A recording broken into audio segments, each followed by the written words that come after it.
وبرکاتہ۔ الحمد للہ وکفا وسلام علی حبیبہ المصطفى اما بعد فاعوذ باللہ من الشیطان الرجیم بسم اللہ الرحمن الرحیم ان اللہ وملائکتہ یصلون علی النبی یا ایہا الذین آمنوا صلوا علیہ وسلموا تسلیما اللہم صل علی سیدنا محمد معدن الجود والکرم وآلہ واصحابہ الکرام وابنہ الکریم وبارک وسلم صلاة دائمة سرمدا ابدا بحمدہ تعالی وبکرم مصطفیٰ صلی اللہ علیہ وسلم۔ آج کی اس شب میں قرآن عظیم کے 5.5 پارے مکمل ہو چکے ہیں۔ اللہ عز و جل بقیہ قرآن عظیم کو صحیح تجوید سے پڑھنے اور آپ سب کو سماعت کرنے کی توفیق عطا فرمائے۔ آج ہم نے سورہ نساء مکمل تلاوت کی ہے اور سورہ مائدہ کا کچھ حصہ۔ اس میں اللہ عز و جل کے بہت اہم پیغامات گھریلو زندگی کے متعلق شروع میں آئے ہوئے ہیں۔ عورتوں کے متعلق جیسے کہ کل میں نے عرض کیا تھا، کچھ عورتیں ایسی ہیں جو تم پر حرام کی گئی ہیں ہمیشہ ہمیش کے لیے، ان سے کبھی نکاح نہیں ہو سکتا۔ ان کا بیان ہے۔ وہ کون سی عورتیں ہیں؟ اللہ تعالیٰ فرماتا ہے حرمت علیکم امہاتکم و بناتکم و اخواتکم و عماتکم و خالاتکم، یہاں تک تمہارے اوپر تمہاری مائیں حرام ہیں، ماں سے کبھی نکاح نہیں کر سکتا، اور تمہاری بہنیں تمہارے لیے حرام ہیں۔ مائیں حرام ہیں، بہنیں حرام ہیں، بیٹیاں تمہارے اوپر حرام ہیں، اپنی بیٹی سے کوئی نکاح نہیں کر سکتا۔ تمہاری پھوپھیاں اور تمہاری خالائیں، یہ وہ جو ابد الآباد ہمیشہ ہمیش کے لیے تم پر حرام ہیں، ان کو محرم عورتیں کہا جاتا ہے۔ ان سے پردہ بھی نہیں ہے، باپ کا اپنی بیٹی سے نہیں ہے، بیٹے کا اپنی ماں سے نہیں ہے، اسی طرح بہن کا بھائی سے نہیں ہے۔ یہ محرم عورتیں ہیں جن سے نکاح کبھی نہیں ہو سکتا۔ اس کے علاوہ کچھ اور بھی ہیں، یہ 5 تو میں نے بتایا، ماں، بیٹی، بہن، پھوپھی اور خالہ، یہ 5 ہوئی۔ اب آگے رب تعالیٰ فرماتا ہے وَأَخَوَاتُكُم مِّنَ الرَّضَاعَةِ، یعنی دودھ شریک بہن ہے، یعنی تمہارے ماں کا دودھ کوئی اور لڑکی پی ہے تو وہ تمہاری رضائی بہن ہو گئی، یا تم نے کسی خاتون کا دودھ پیا تھا اپنی ماں کے علاوہ، اپنی ماں کے علاوہ کسی اور کا دودھ پیے تھے، تو اس عورت کی جو بیٹی ہوگی وہ تمہاری رضائی بہن ہوگی، اس سے کبھی نکاح نہیں ہو سکتا۔ یہ رضائی بہن، دودھ شریک بہن اس کو کہا جاتا ہے۔ پھر 7ویں نمبر پر وَأُمَّهَاتُ نِسَائِكُمْ، اور تمہاری بیویوں کی مائیں یعنی ساس سے کبھی نکاح نہیں ہو سکتا، حتیٰ کہ اگر تمہاری بیوی کو تم نے طلاق دے دیا ختم ہو گئی، یا پھر انتقال بھی ہو گیا بیوی کا، تب بھی اس بیوی کی ماں سے کبھی نکاح تمہارا جائز نہیں ہے، وہ ماں کے درجے میں ہو گئی، کیونکہ ماں اور بیٹی کو نکاح میں جمع کرنا جائز نہیں ہے۔ وَرَبَائِبُكُمُ اللَّاتِي فِي حُجُورِكُم مِّن نِّسَائِكُمُ اللَّاتِي دَخَلْتُم بِهِنَّ، یا پھر وہ لڑکی جو تمہاری خود کی تو نہیں ہے لیکن تمہاری بیوی کی لڑکی ہے، یعنی کسی اور شوہر سے ہوئی ہوگی، اس لڑکی کے ساتھ نکاح بھی تمہارا کبھی جائز نہیں ہوگا۔ اور پھر آگے 2 بہنوں کا ایک نکاح میں جمع کرنا، یہ بھی سخت حرام ہے، یعنی ایک عورت سے نکاح کیا تھا اور اسی عورت کی بہن سے دوبارہ ایک ہی نکاح میں شریک کر لیا، زندگی دونوں بہنوں کے ساتھ گزار رہا ہے، تو وہ سخت گناہ کبیرہ میں مبتلا ہے، حرام ہے، زنا ہے۔ نکاح ہوگا ہی نہیں، نکاح نہیں ہوگا۔ دوسری بہن کے ساتھ جو اس نے نکاح کیا وہ نکاح منعقد ہی نہیں ہوا، اس نے اس کے ساتھ زنا کیا۔ تو یہ عورتیں ذہن میں رہیں۔ بعض لوگ پھر ہم سے یہ بھی سوال کرتے ہیں، چاچا کی بیٹی سے، ماموں کی بیٹی سے، پھوپھی کی بیٹی سے نکاح جائز ہے یا نہیں؟ تو ہندوؤں کے ہاں کچھ چیزیں اس طرح کی مانی جاتی ہیں کہ ان کے ہاں چاچا کی بیٹی سے نکاح نہیں ہوتا، لیکن اسلام میں ایسا نہیں ہے۔ صرف تمہاری سگی بہن سے نکاح جائز نہیں، باقی جو تمہارے کزنز ہیں، یعنی چاچا کی بیٹی، پھوپھی کی بیٹی، ماموں کی بیٹی، خالہ کی بیٹی، ان سب سے نکاح جائز ہے، ان سب سے نکاح جائز ہے۔ بسا اوقات ایسا بھی ہوتا ہے، میں آپ کو بتاؤں، مثال کے طور پر تمہارے ماموں کی نواسی ہے، آپ کے ماموں کی نواسی ہے، یعنی آپ کے ماموں کی بیٹی، ویسے دیکھا جائے تو رشتے میں تمہاری کیا لگتی ہے؟ وہ بھانجی، رشتے میں تمہاری بھانجی لگتی ہے۔ تو ظاہر سی بات ہے بہن کی بیٹی سے اور بھائی کی بیٹی سے بھی نکاح جائز نہیں ہے، سگی بھانجی اور سگی بھتیجی سے نکاح جائز نہیں۔ لیکن اگر اس طرح ماموں کی بیٹی بھانجی لگ رہی، اس سے نکاح جائز ہے۔ اسی طرح پھوپھی کی نواسی یا پوتی ہے، اس سے بھی تمہارا نکاح جائز ہے، وہ سگی بھانجی یا سگی بھتیجی نہیں ہے۔ تو یہ احکام مسلمانوں کو یاد ہونا چاہیے کہ کون سی عورتیں تمہارے لیے حلال ہیں اور کون سی عورتیں تمہارے لیے حرام ہیں۔ اب ان کے علاوہ جو عورتیں میں نے بتایا، یہاں جو عورتیں میں نے بتایا، ان عورتوں کے علاوہ جتنی بھی عورتیں ہیں جن سے نکاح تمہارا جائز ہے، ان سے پردہ بھی واجب ہے، یہ بات یاد رکھ لیں۔ جس سے تمہارا نکاح ہو سکتا ہے اس سے تمہارا پردہ کرنا بھی واجب ہے، یہ ہمیشہ ذہن میں رہے۔ محرم عورتوں سے صرف پردہ نہیں ہے، باقی غیر محرم جتنی بھی عورتیں ہیں، تمہاری چاچا کی بیٹیاں، تمہاری پھوپھی کی بیٹیاں، تمہارے ماموں اور خالہ کی بیٹیاں، جن سے تمہارا نکاح جائز ہے، ان سے پردہ بھی ضروری ہے، پردہ ضروری ہے۔ اور اسی میں شریعت کی پکڑ بھی ہے، اللہ تبارک و تعالیٰ کی بارگاہ میں اس کی پکڑ ہے۔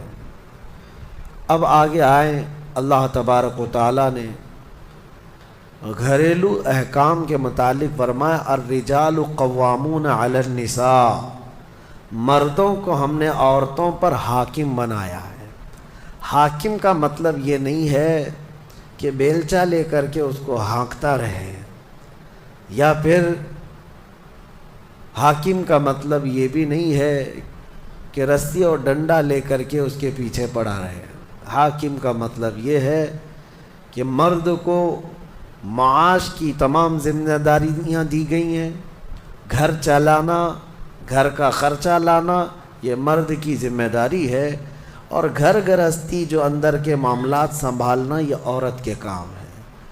اگرچہ آج زمانے میں بدل گیا، کچھ مرد گھر میں بیٹھے ہیں اور عورتیں کام پہ ہیں، انہوں نے فطرت قانون کا بدل لیا ہے۔ اب یہاں پر کچھ لوگ یہ سوال بھی کرتے ہیں کیا عورت کا کمانے کے لیے نکلنا جائز ہے یا نہیں ہے؟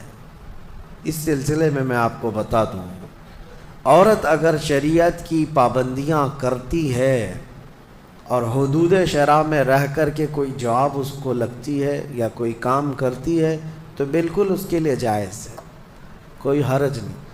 عورت کا کمانا اسلام میں کہیں پر بھی یہ نہیں کہا گیا کہ ناجائز ہے، جائز ہے، لیکن اس کے شریعت کے جو تقاضے ہیں اگر وہ پورا کر سکتی ہے تو دونوں کو ساتھ میں لے کر کے چلنا چاہے تو چل سکتی ہے۔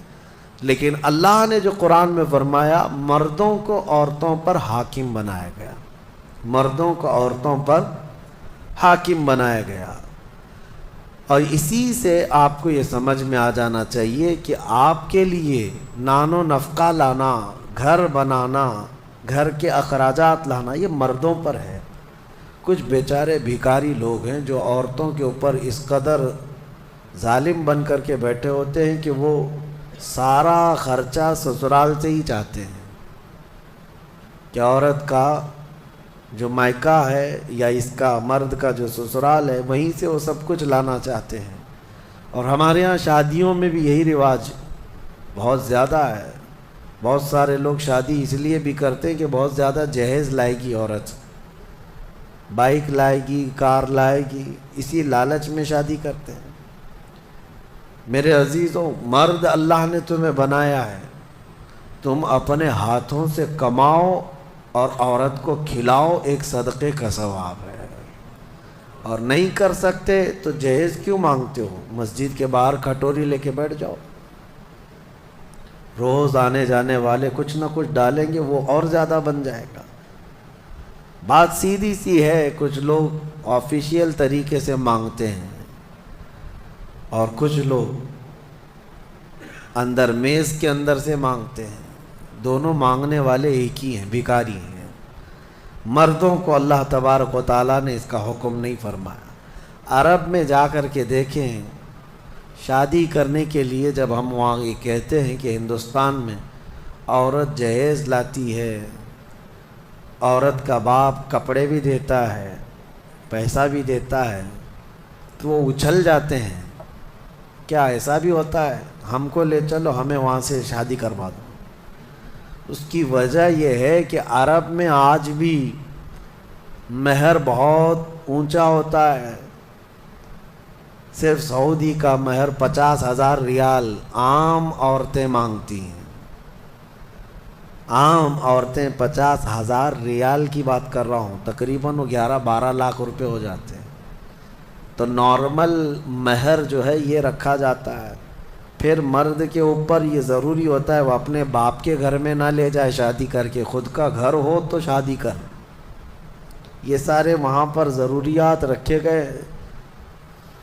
بہرحال ہمارے ہاں اگرچہ یہ دوسری قوموں سے رواج آ گیا ہے، لیکن آپ کو بدلنے کی ضرورت ہے. کم از کم آپ اپنا نیا گھر نہیں بنا سکتے، بہت کچھ نہیں کر سکتے، تو کم از کم ان گھروں والوں سے، عورت والوں سے مانگنا تو بند کر دو. جتنا آپ کے پاس ہے اسی میں خوش رہو. اور اللہ کا وعدہ ہے قرآن میں کہ اگر تم فقیر بھی ہو تو اللہ اپنے فضل سے غنی بنا دے گا، غنی بنا دے گا. اب ایک اور آیت اس میں آئی ہے، اللہ تعالیٰ فرماتا ہے جب شوہر اور بیوی کے درمیان اختلاف ہو جائے، جھگڑے زیادہ ہو جائے، تو اللہ نے فرمایا ادھر سے ایک آدمی ادھر سے ایک آدمی آئے، فَبَعَثُوا حَكَمًا مِّنْ أَهْلِهِ وَحَكَمًا مِّنْ أَهْلِهَا إِنْ يُرِيدَا إِصْلَاحًا. اگر وہ لوگ اصلاح چاہتے ہیں تو دونوں کی طرف سے ایک ایک آئے اور بیٹھے. اللہ فرماتا يُوَفِّقِ اللَّهُ بَيْنَهُمَا، اللہ ان دونوں کے درمیان پھر سے اتفاق پیدا فرمائے گا. اصلاح کی نیت ہونی چاہیے. لیکن مشورہ میرا یہ ہے کہ دونوں طرف کی ساسوں کو نہ لایا جائے. ہاں، نہ لڑکی کی اماں کو لایا جائے نہ لڑکی کی اماں کو لایا جائے. فیصلے بگڑ جاتے ہیں، کیونکہ برسوں سے ہم نے بھی دیکھا ہے بہت سارے گھروں کو توڑنے میں ان لوگوں کا ہاتھ رہتا ہے. ہونا تو یہ چاہیے کہ ماں اپنی بیٹی کو ہمت دے کہ ساری مصیبتیں آتی رہتی ہیں، تکالیف آتی رہتی ہیں، تم آگے بڑھو. نہیں، بلکہ وہاں تو وہ اڑنگا ڈال کر کھڑی رہتی ہیں. کیسے تو برداشت کرتی ہے؟ چھوڑ کر کے آ جا، کب تک پالے گی؟ قرآن کا حکم یہ ہے کہ دونوں کی طرف سے ایک ایک ذمہ دار جائیں. اگر اصلاح کی نیت ہے تو اللہ دونوں کے درمیان اتفاق پیدا فرمائے گا، دونوں کے درمیان اتفاق ہوگا. اور آیتیں جو آئی ہیں اس میں، آج کے اس پارے میں ہم نے جو تلاوت کی، ایک آیت ہے اللہ تعالیٰ فرماتا ہے اینما تکونوا یدرککم الموت ولو کنتم فی بروج مشیدہ. تم جہاں کہیں پر بھی جاؤ موت تمہیں آ کر پکڑے گی. بروج مشیدہ کا مطلب ہوتا ہے بہت ہی پکے محل میں بھی اگر تم بیٹھ جاؤ، بہت مضبوط محل میں تم بیٹھ جاؤ، موت آنا ہے وہاں پر بھی آئے گی۔ ہم نے دیکھا ہے بڑے بڑے محلات میں رہنے والے بھی، اور جنہوں نے آسمان چھوتی ہوئی عمارتیں بنائی وہ بھی موت کے ہتھے چڑھی گئے۔ موت تو آنا ہے۔ آج ہمارا حال یہ ہوتا ہے کہ دنیا میں اس قدر مصروف ہو جاتے ہیں کہ موت کو بھول جاتے ہیں۔ تمہیں پتہ بھی ہے کہ اچانک آنے والی یہ موت بالکل مہلت نہیں دیتی، بالکل مہلت نہیں دیتی۔ آپ اگر آس پاس میں اپنی نظریں ڈالیں تو آپ کے دوستوں میں کئی جا چکے ہوں گے، جن کی عمر زیادہ نہیں تھی وہ جا چکے ہیں۔ موت کے لیے عمر کوئی متعین نہیں ہے کہ بڑھاپے میں آئے گی یا بیماری سے آئے گی۔ اچھے لوگوں کو بھی موت آ جاتی ہے، چلتے پھرتے لوگوں کا جنازہ آ جاتا ہے۔ کسی کے لیے بھی کوئی وقت معین نہیں۔ اور قرآن میں اللہ تعالیٰ یہ فرماتا ہے اگر بندہ موت سے بھاگنے کے لیے، جس کو کہتے ہیں پریکاشن لینا، کہیں جا کر کے محفوظ مقام پر چھپنے کی کوشش کرتا ہے، وہ آئے گی موت۔ بزرگوں نے ایک حکایت لکھی ہے کہ ایک بادشاہ کو نجومیوں نے بتایا تھا کہ فلاں دن تمہاری موت آنے والی ہے۔ نجومی ستاروں کا علم جاننے والے اٹکل پچھو سے کچھ نہ کچھ تو بتا دیتے تھے۔ تو اس بادشاہ کو نجومیوں نے جب دن بتایا، اس دن اس نے کیا کیا، ایک ایسا حجرہ، ایک کمرہ بنایا جس میں کوئی چیز آ ہی نہیں سکتی، کوئی چیز نہیں، صرف اس نے ایک سوراخ رکھا ہوا کے لیے، اور اس میں سے مچھر بھی نہ آ سکے، مکھی بھی نہ آ سکے۔ اس حجرے کے اندر وہ چلا گیا۔ وہ پورا دن اس کو تھا کہ میں موت کو چکمہ دے دوں گا۔ اور نجومیوں نے یہ بتایا تھا کہ بچھو کے ڈنک مارنے سے تمہاری موت آئے گی۔ اس نے کہا بس مجھے بچھو سے بچنا ہے، بچھو نہ آنے پائے ایسا میں پورا انتظام کر لوں گا۔ اس نے پورا ایک راؤنڈ شیپ کا کمرہ بنایا اور اس میں اندر بند ہو گیا، لیکن اس کی ایک کمزوری یہ تھی کہ اس کا گھوڑا تھا، بہت بے حد اس کو عزیز تھا، وہ گھوڑے کو چھوڑ کر کبھی رہتا نہیں تھا۔ اس نے کہا مجھے اور میرے گھوڑے کو بند کر دو، آج موت کا دن ہے، اگر آج کے دن میں نے موت کو چکمہ دے دیا تو پھر ہمیشہ کی زندگی ہے، ٹائم اگر ٹل گیا تو پھر موت نہیں آئے گی۔ تو وہ اس نیت سے وہ روم کے اندر بند ہو گیا اور لوگوں سے کہا کہ کوئی مجھے نہ دروازہ کھولے اور نہ کسی کے لیے دروازہ کھولے، پورا دن گزرنے دو۔ دن گزرتا رہا، شام کا وقت قریب آیا، اس کے ساتھ تھا اس کا گھوڑا اور وہ کوئی نہیں۔ اتفاق دیکھیں، اللہ رب العزت کی طرف سے جو سبب بننا ہے وہ بنے گا۔ اس کے گھوڑے کو بہت تیز چھینک آئی اور اس کی چھینک سے اس کی ناک سے بچھو نکلا اور اس بادشاہ کو ڈنک مارا اور وہیں اس کی موت ہو گئی۔ اینما تکونوا یدرککم الموت، اللہ نے فرمایا تم جہاں کہیں رہو موت آ کر پکڑ لے گی۔ ہمارے علاقے میں ایک ڈاکٹر تھے، وہ کارڈیالوجی تھے، ہارٹ کے اسپیشلسٹ تھے، اور ان کے ہاتھ میں بہت سارے ڈاکٹرز پریکٹس کر کر کے بڑے ماہر بنے، ہارٹ کے اسپیشل ڈاکٹر۔ اور یہ اخبار میں بھی بات آئی تھی۔ اس ڈاکٹر کا حال یہ تھا کہ برسوں آپریشن اور سرجری کر کے لوگوں کے ہارٹ صحیح کیے یا بائی پاس کیے، لیکن اتفاق ایسا کہ ایک دن وہ لیب میں اندر ہاسپٹل کے لیبارٹری میں کام کر رہا ہے ڈاکٹر، اور اس کے ساتھ 4 اسسٹنٹ ڈاکٹر بھی ہیں اور نرسز بھی ہیں، سارے کہاں پر؟ لیب کے اندر، ساری مشینیں بھی موجود ہیں۔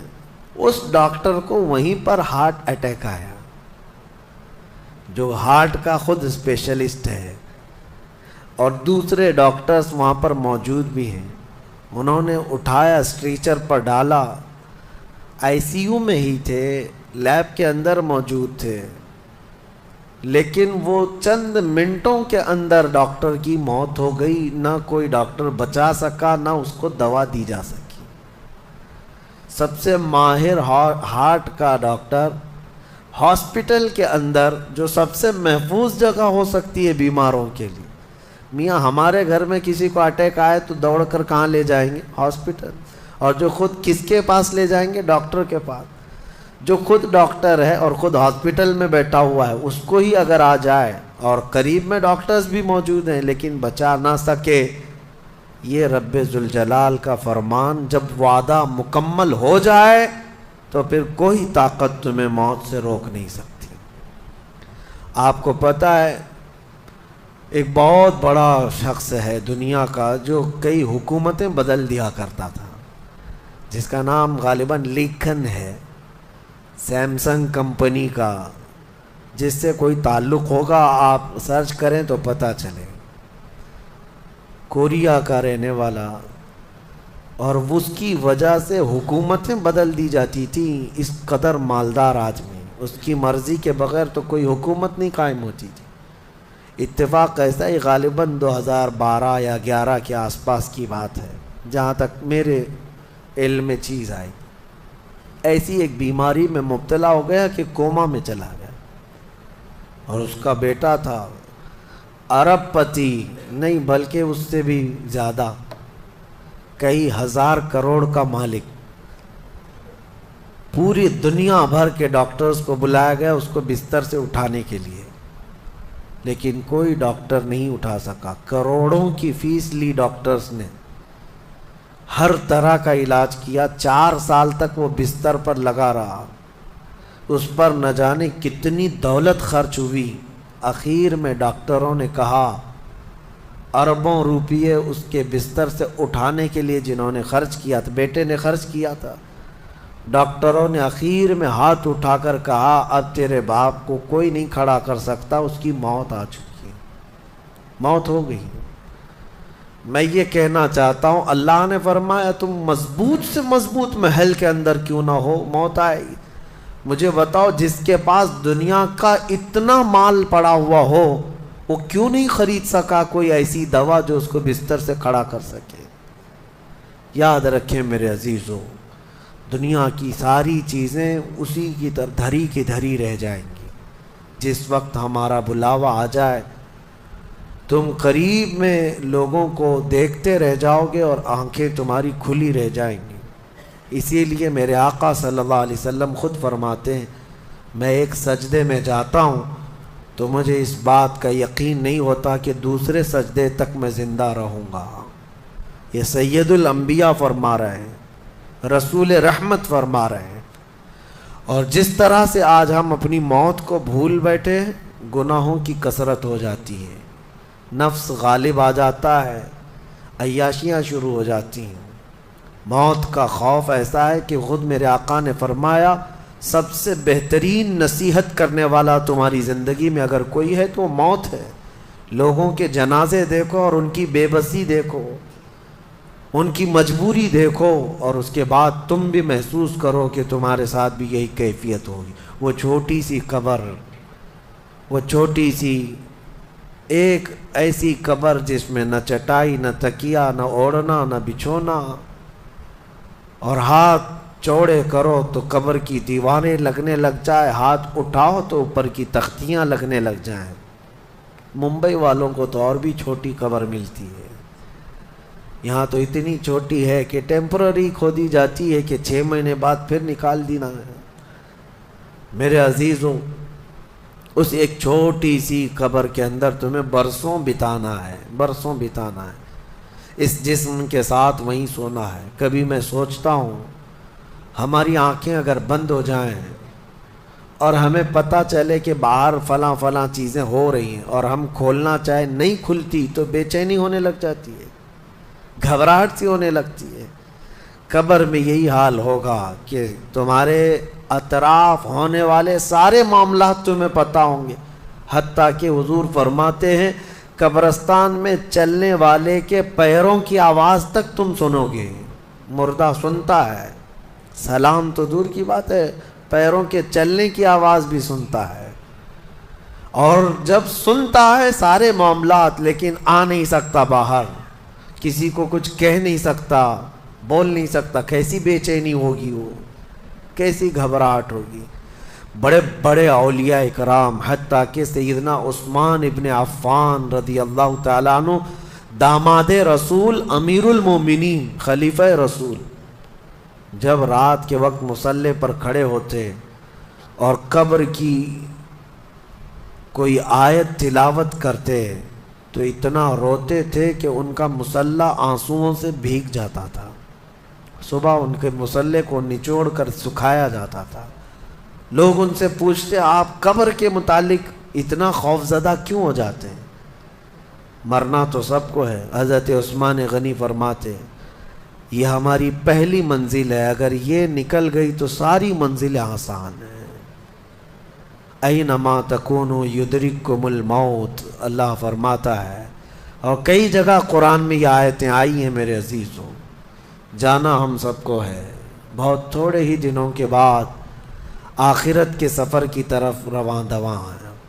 اسی لیے کسی بزرگ نے سچ کہا کہ دنیا میں جتنے راستے ہیں یہ لکھا تو جاتا ہے یہ راستہ فلاں شہر جا رہا ہے، فلاں شہر جا رہا ہے، حقیقت تو یہ ہے کہ سارے راستے قبرستان جا رہے ہیں، وہیں جا کر اینڈ ہوتے ہیں۔ ممبئی سے پونا جا رہا ہے راستہ، پونا سے بنگلور جا رہا ہے راستہ، بورڈ تو لکھے ہوئے ہیں، لیکن اہل تصوف یہ کہتے ہیں یہ تمہاری خام خیالی ہے، لیکن جس راستے پر بھی چلو گے اخیر وہ راستہ تمہیں قبرستان ہی پہنچائے گا، تمہاری زندگی وہیں جا کر اینڈ ہونے ہے۔ اسی لیے میرے عزیزو ہمیں زیادہ دنیا میں اتنا پھیلانے کی ضرورت نہیں، آخرت کے سفر کی طرف تیاری بھی ہو۔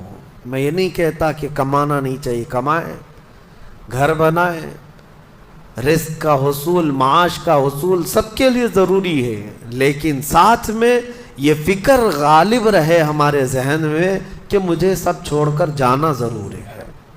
جب تک تمہارے ذہن میں یہ بات آتی رہے گی میرا آخرت کا سفر باقی ہے، تو ہوگا یہ کہ تم دنیا تو کماتے رہو گے لیکن اپنے مولا سے غافل کبھی نہیں ہوگے، غافل کبھی نہیں۔ میں وہ زندگی کی بات کر رہا ہوں، آپ جاؤ فیکٹری میں جاؤ، کسی کمپنی میں جاؤ، کسی بزنس میں جاؤ، کسی جاب میں جاؤ، آپ کی دنیا ہے، آپ گھر بناؤ، لیکن ذہن میں اتنی بات رہے کہ میرا مولا مجھے ایک نہ ایک دن بلانے والا ہے۔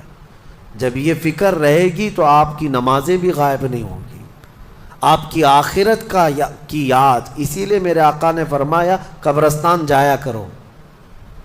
بعض لوگ یہ کہتے ہیں نا قبروں پر جانا شرک یا بدعت، خود میرے آقا صلی اللہ علیہ وسلم نے فرمایا فزورو، قبروں کی زیارت کرو۔ کیوں؟ فإنها تذکر الآخرہ، اس لیے کہ وہ تمہیں آخرت کی یاد دلاتی ہیں۔ مولا علی کرم اللہ وجہہ الکریم قبرستان جاتے، حضرت سعید ابن مسیب ایک تابعی ہیں، حضرت علی کے ساتھ قبرستان گئے تھے۔ حضرت علی نے زور سے سلام کیا قبر والوں کو اور پھر پوچھا ہے قبروں والوں کیا حال ہے تمہارے؟ اور اس کے بعد پھر حضرت علی روتے کھڑے ہوئے، آنسو بہنے لگے۔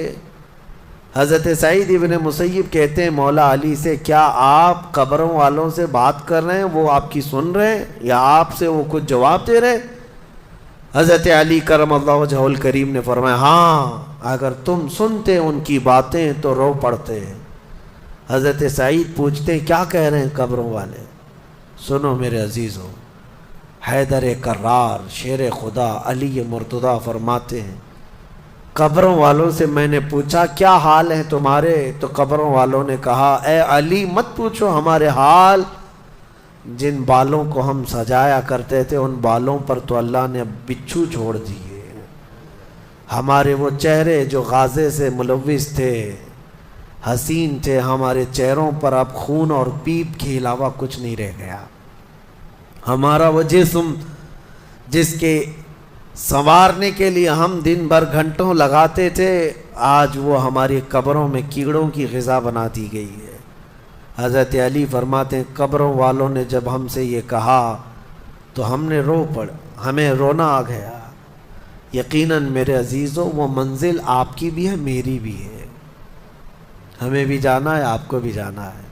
حضرت سفیان ثوری فرماتے ہیں ایک چھوٹی سی بچی کو آپ نے ایک جنازے کے پیچھے جاتے ہوئے دیکھا روتے ہوئے، وہ لڑکی اپنے باپ کے جنازے میں جا رہی تھی، رو رہی تھی اور یہ کہہ رہی تھی اتنی بڑی مصیبت کا دن ہمارے اوپر کبھی آج تک آیا ہی نہیں تھا۔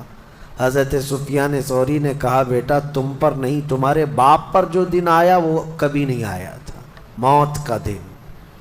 موت کا دن سب سے سخت دن ہے، سب سے سخت دن ہے۔ موت کس طرح سے آتی ہے پتہ ہے؟ فرمایا گیا جیسے ریشم کے کپڑے کو کانٹوں کی جھاڑی پر ڈال دو اور کپڑا کھینچو، کپڑے کے تار تار نکلتے جائیں گے۔ فرمایا گیا ملک الموت روح نکالنے کے لیے جب آتے ہیں تو اسی طرح سے روح نکالتے رہتے ہیں، انگلیوں سے، پیروں کی، ہاتھوں کی انگلیوں سے، ناخنوں سے روح نکلتی نکلتی آتی ہے، ایک ایک جوڑ سے روح نکلتی ہے، یہاں تک کہ ناک تک اس کو کھینچ کر کے لایا جاتا ہے۔ اور قرآن میں اللہ فرماتا ہے تم اگر دیکھو گے کہ روح کیسی نکالی جا رہی ہے، یضربون وجوہہم وادبارہم، فرشتے آتے ہیں پیٹھ پر، پیچھے مارتے ہیں، زور زور سے مارتے ہیں اور پیشانیوں پر مارتے ہیں اور یہ کہتے ہیں اے نکل جا روح۔ اللہ فرماتا ہے تم اگر دیکھو گے کہ فرشتے کس طرح روح نکالتے ہیں تو کانپ کر رہ جاؤ گے، مار مار کر کے روح کو نکالا جاتا ہے۔ اور یہ چھوٹا سا وقت نہیں ہے، ادھر جھٹکا لگا ادھر موت ہو گئی، لمبا پروسیس ہے، اس سے جو گزرتا ہے وہی بتا سکتا ہے۔ بعض لوگوں کو ایسا لگتا ہے زہر کھا لیا ابھی موت ہو گئی، سوسائڈ کر لیا ابھی موت ہو گئی۔ موت اتنی آسانی سے نہیں آتی، لمبا پروسیس ہے۔ موت سے پہلے فرشتے آ جاتے ہیں، چاہے تم اچھے آدمی ہو، بیٹھے ہوئے ہو، تم کو بھی اگر موت آنی ہے تو تم پہلے فرشتوں کو دیکھنے لگ جاؤ گے، لیکن بتا نہیں سکتے کسی کو۔ موت سے تھوڑی دیر پہلے فرشتے قریب آ جاتے ہیں، پہلے جماعت فرشتوں کی آتی ہے، پھر ملک الموت آتے ہیں۔ ملک الموت ان فرشتوں کے بیچ آتے ہیں، جیسے ہی یہ مرنے والا آدمی ملک الموت کو دیکھ لیتا ہے پھر اس کے جسم میں کپ کپی طاری ہو جاتی ہے، اور ایسی کپ کپی طاری ہوتی ہے کہ کبھی پیشاب نکل جاتا ہے، کبھی پخانہ نکل جاتا ہے۔ اکثر دیکھنا مرنے والوں کی نجاست نکل جاتی ہے، ملک الموت کو وہ بہت قریب سے دیکھتا ہے، اور ان کی دو شکلیں ہیں، ایک بہت بھیانک شکل ہے اس کو دیکھنا ہی عذاب ہے، اور ایک بہت خوبصورت شکل ہے ان کو دیکھنا ہی رحمت ہے۔ وہ نیک بندوں کی روح نکالنے کے لیے جب جاتے ہیں تو خوبصورت شکل میں جاتے ہیں، اور جب گنہگاروں کی روح نکالنے جاتے ہیں تو بھیانک شکل میں جاتے ہیں، اور ان کو دیکھتے ہی مرنے والے کا جسم پیلا پڑ جاتا ہے، پیشانی اکھڑ جاتی، آنکھیں پھٹی رہ جاتی، اور پھر خرخرا آنے لگ جاتا ہے، یعنی خرخر کی آواز تیز ہو جاتی ہے۔ وہ بولنا چاہتا ہے اپنے پاس والوں کو لیکن بول نہیں سکتا، بند ہو جاتا ہے۔ یہ وہ وقت ہے جب اس کے توبہ کا دروازہ بھی بند ہو جاتا ہے۔ اب اگر فرشتوں کو دیکھ کر کوئی توبہ بھی کر لیا، ایمان لایا، تو اس کا ایمان قبول نہیں۔ اس وقت سے پہلے پہلے تک جو بھی ایمان لایا یا توبہ کیا اس کی توبہ قبول ہے، لیکن موت کا خرخرا آ گیا اور فرشتوں کو دیکھ لیا، اس کے بعد بہت سارے کافر بھی پکاریں گے کہ ہم ایمان لاتے ہیں اللہ پر، نہیں، اب ایمان قبول نہیں ہوگا۔ موت اتنی آسانی سے نہیں آتی، اس کا پروسیس ہے۔ فرشتے آتے ہیں، ملک الموت آتے ہیں، پھر اس کے بعد اس کو گھور کر دیکھتے ہیں، پھر اس کو چت لٹا دیا جاتا ہے، یا جس حالت میں بھی ہے وہ گر جاتا ہے، کھڑا ہے تو گرتا ہے، بیٹھا ہے تو گرتا ہے، موت آنے سے پہلے لڑک جاتا ہے۔ یہ ضروری بھی نہیں ہے کہ آج میں اپنے آپ کو سنبھال کر بیٹھا ہوں، اگر میری موت آنی ہے اسی کرسی سے گر جاؤں، اسی جگہ سے ہم گر جائیں گے۔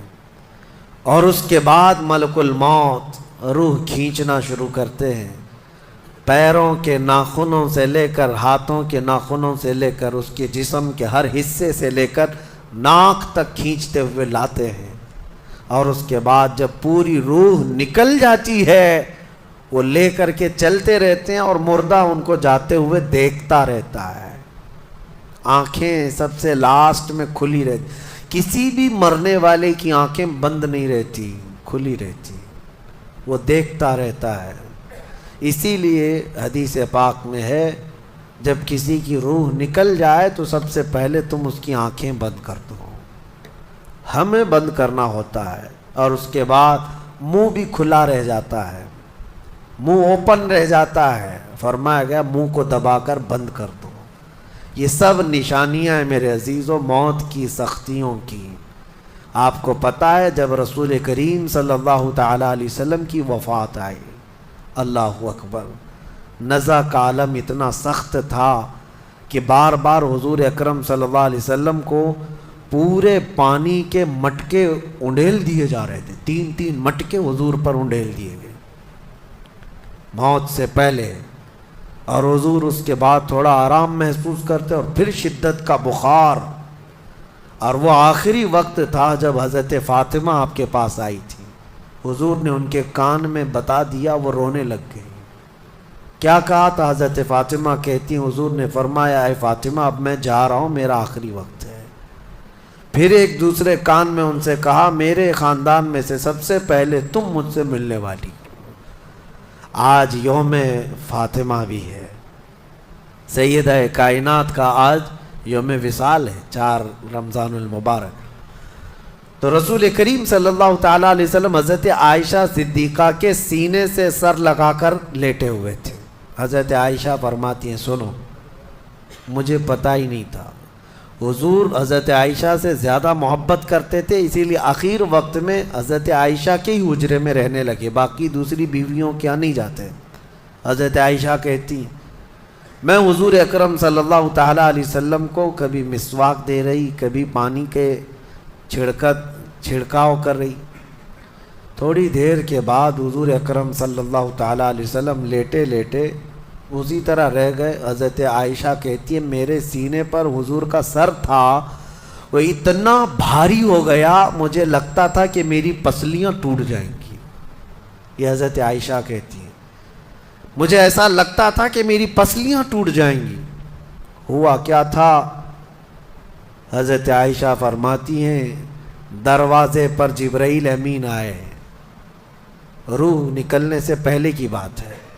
حضرت عائشہ فرماتی حضور کے پاس جبرائیل آخری بار آئے، وہ غمگین حالت میں آئے، یا جس حالت میں ہوں حضرت رسول کریم صلی اللہ علیہ وسلم سے عرض کرنے لگے یا رسول اللہ دروازے پر موت کا فرشتہ کھڑا ہے، آپ کی اجازت چاہتا ہے، اگر آپ اجازت دے دیں تو وہ آئے گا اور آپ کی روح پاک کو اللہ کے حضور لے جائے گا۔ اور یا رسول اللہ آج سے پہلے اس فرشتے نے کسی سے اجازت نہیں لی اور قیامت تک کسی کی روح نکالنے کے لیے وہ اجازت لے گا بھی نہیں، یہ صرف رسول پاک کی خصوصیت تھی۔ حضور نے فرمایا آنے دو، ملک الموت آئے، اور جب حضور کی اجازت سے روح نکالی تو حضرت عائشہ کہتی ہیں اتنا بھاری ہو گیا تھا سر کہ مجھے لگتا تھا کہ میری پسلیاں ٹوٹ جائیں گی سینے کی۔ اور اس کے بعد حضرت عائشہ فرماتی ہیں میں نے حضور کے سر مبارک کو نیچے کی طرف کیا، مجھے پتہ بھی نہیں تھا کہ حضور کا انتقال ہوا، میں حضور اکرم صلی اللہ علیہ وسلم سے باتیں کرنے میں مصروف تھی۔ اسی میں حضرت ابوبکر صدیق حجرے میں آئے، پوچھا عائشہ کیا حال ہے حضور کا؟ حضور اکرم صلی اللہ علیہ وسلم کو دیکھا حضرت ابوبکر نے اور پیشانی مبارکہ پر ہاتھ رکھا تو وہ بہت ٹھنڈی تھی، ماتھے کو بوسہ دیا اور ایک آہ بھری اور ایک جملہ کہا تھا یا رسول اللہ ایک بار موت آنی تھی وہ آپ پر آ گئی، اب موت کی سختی اللہ دوبارہ کبھی آپ کو نہیں عطا کرے گا. موت کی سختی کیونکہ حضور کو انہوں نے دیکھا تھا, کئی دنوں سے تکلیف تھی. 13 دن تک حضور پاک صلی اللہ علیہ وسلم کو تکلیف تھی. 13 دن تک. حضرت ابو بکر کہتے ہیں یا رسول اللہ, اب موت کی سختی دوبارہ کبھی نہیں آئے گی. جو اللہ کا وعدہ تھا وہ پورا ہو گیا. پورا کھل کر کے رو بھی نہیں پا رہے تھے ابو بکر صدیق, اور اپنے اندر دبا بھی نہیں پا رہے تھے. موت کی سختی انہوں نے دیکھا اور اس کے بعد کہا اے عائشہ کیا دیکھ رہی ہو, اللہ کے رسول ہم سے رخصت ہو چکے. پھر انہوں نے آ کر مسجد میں اعلان کیا اے لوگو اللہ کے نبی کا انتقال ہو چکا. اب مجھے یہاں یہ بتانا ہے, اگر موت سے کوئی بچ سکتا تھا تو سب سے پہلا نمبر تو رسول اللہ کا ہونا چاہیے تھا, کیونکہ اللہ کے سب سے محبوب نبی وہی ہیں. جب رسول پاک صلی اللہ تعالیٰ علیہ وسلم کو بھی موت آئی تو میاں ہمارا اور تمہارا شمار نہیں, چاہے 100 سال زندگی مل جائے لیکن مرنا ضروری ہے. بہرحال یہ باتیں بڑی طویل ہو جائیں گی. موت کا تذکرہ اس لیے بھی میں زیادہ کرتا ہوں کہ حدیث پاک میں ہے مومنوں کو یہ تذکرہ کرو تاکہ ان کو گناہوں سے نفرت پیدا ہو جائے اور آخرت کے سفر کی تیاری وہ شروع کریں. اللہ کریم ہم سب کو دنیاوی خرافات سے محفوظ فرمائے, دنیا کی لذتوں سے اور یہ فانی خرافات میں مبتلا ہو کر آخرت بھولنے سے اللہ ہماری حفاظت فرمائے. مولا کریم جب ہماری موت آنے کو ہو تو ہماری زبانوں پر کلمہ طیبہ جاری فرما دے. رب ذوالجلال موت سے پہلے تیرے حبیب پاک کے چہرے کی زیارت نصیب فرما. اے کریم خدا, کیا ہی بہتر ہوتا, میں گنہگار ہوں اور بڑے مرتبوں کی خواہش, تو کریم ہے خدایا تیری بندہ پروری ہے. کیا ہی بہتر ہوتا مولا کہ موت آئے تو رمضان کا مہینہ مل جائے, جمعۃ المبارکہ مل جائے. مولا تیرے وعدے کے مطابق ہم قبر کے عذابات اور سوالات سے محفوظ ہو جائیں. اے اللہ آج کی اس تفسیر پاک میں تیری جلال و جبروت اور تیری عزت کا وسیلہ لیتے عرض کرتا ہوں, ہم میں سے جو رخصت ہو چکے ہیں, ہمارے آبا و اجداد, ہمارے باپ, ہماری مائیں, ہمارے رشتہ دار جو قبروں میں برسوں سے اب آرام کر رہے ہیں, اے اللہ تو اس رمضان کے صدقے ان کی مغفرت فرما دے. اے کریم خدا ہمارے گھروں میں عید آ جاتی ہے, رمضان کے آتے ہی دسترخوان بھر جاتے ہیں, ہمارے گھروں میں خوشیاں دوبالا ہو جاتی ہیں. ہمیں نہیں معلوم قبروں والوں کے ساتھ کیا ہوتا ہے, ہمیں پتہ نہیں قبرستان میں ان کے ساتھ کس طرح کی راتیں ہیں اور کس طرح کے دن ہیں. اے کریم خدا تجھے تیرے جلال و جبروت اور تیری عزت کی قسم, جو مومنین ہم سے رخصت ہوئے, ہمارا کسی بھی طرح کا ان سے تعلق رہا ہو, مولا اس عید سے پہلے ان کو جنتی خان نعمت عطا فرما دے. اے اللہ ان سب کو بھی رمضان کی بہاریں عطا فرما. وصلی اللہ تعالی علی خیر خلق محمد وآلہ واصحابہ اجمعین, وآخر دعوانا ان الحمد للہ رب العالمین. السلام علیکم.